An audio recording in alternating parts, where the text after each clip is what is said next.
श्री गणेशाय नमः. नमस्कार मंडळी, रेखास किचन मध्ये पुन्हा एकदा तुमचे स्वागत. तर आज आपण बघणार आहोत मोमोजची चटणी कशी तयार करायची ते अगदी 5 मिनिटात. चला तर मग सुरू करूयात रेसिपीला. तर इथे मी एका टोपमध्ये टोमॅटो घेतलेले आहेत 2. हे टोमॅटो मी स्वच्छ धुवून आणि थोडेसे कट करून घेतलेले आहेत. 3-4 लाल मिरच्या, अद्रक घेतलेले आहे, लसणाच्या 5-6 पाकळ्या आणि कोथिंबीरच्या अशा थोड्याशा काड्या घेतलेल्या आहेत. याने खूप छान चव येते. आणि थोडंसं पाणी टाकत आहे. आता आपल्याला हे 5 मिनिट असं बॉईल करून घ्यायचं आहे.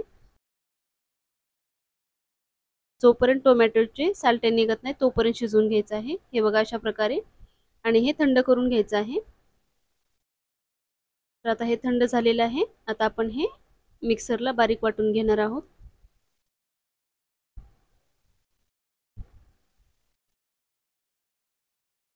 अशा प्रकारे आपण मिक्सरला वाटून घेतलेलं आहे. ॲक्च्युली माझं मिक्सरचं छोटं भांडं खराब झालेलं आहे, त्यामुळे मोठ्या भांड्यामध्येच वाटून घ्यावं लागत आहे.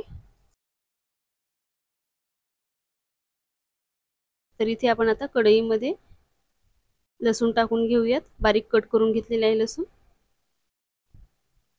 लसूण थोडासा तेलामध्ये असा तळला की आपण जे टोमॅटो, लाल मिरची वाटून घेतलेला आहे ते टाकून घ्यायचं आहे.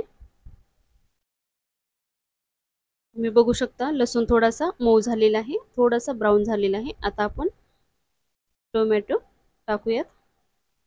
वाटून घेतलेला टोमॅटो टाकूयात आणि हे आपल्याला फक्त 5 मिनिटं स्लो गॅसवरती शिजवून घ्यायचं आहे. जास्त पण शिजवायचं नाही, जास्त शिजवलं तर एकदम टोमॅटो सूपच बनेल. चवीनुसार मीठ टाकूयात. आता आपण हे 5 मिनिटांनंतर बघूयात. हे बघा, तुम्ही बघू शकता 5 मिनिटांनंतर आपली मोमोजची चटणी छान अशी शिजून तयार झालेली आहे.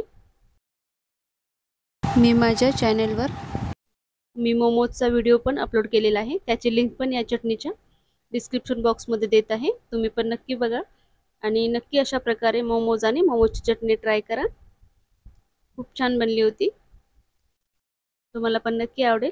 चला तर मग भेटूयात पुढच्या अशाच एका नवीन आणि छान छान रेसिपी सोबत. तोपर्यंत धन्यवाद. श्री स्वामी समर्थ.